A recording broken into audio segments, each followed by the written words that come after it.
Parvati S Gowda ಅವರು ಒಂದು surprise gift ಅನ್ನ ತಂದಿದ್ದಾರೆ. ಅದನ್ನ ನೀಡಬೇಕು ಅನ್ನೋದು ಅವರ ಆಸೆ. ಗಿಫ್ಟ್ ಬರಲಿ ಪ್ಲೀಸ್. ನಮ್ಮ ಡಿವೋಸ್ಗೆ ಒಂದು ಸ್ಪೆಷಲ್ ಗಿಫ್ಟ್ ಇದೆ.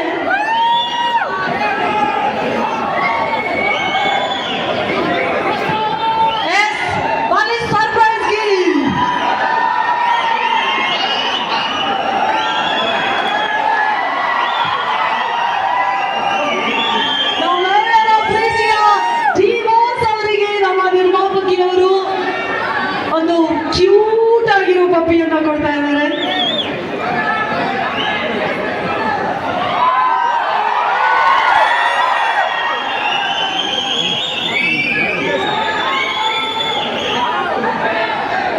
ಪ್ರತಿ ಕನ್ನಡದಲ್ಲಿ ಬರುವಂತಹ ಎಲ್ಲ ಹೆಣ್ಮಕ್ಳು ಯಾರೆಲ್ಲ ನಿರ್ಮಾಪಕರಾಗ್ತಾರಲ್ಲ ಅವರಿಗೆ ಸದಾ ಪ್ರೋತ್ಸಾಹವನ್ನ ನೀಡ್ತಾರೆ ನಮ್ಮ ದಿ ಬಾಸ್.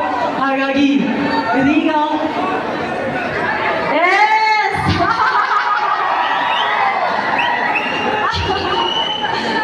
ಇದು ಕ್ಯೂಟೆಸ್ಟ್ ಮೂಮೆಂಟ್. ಇದು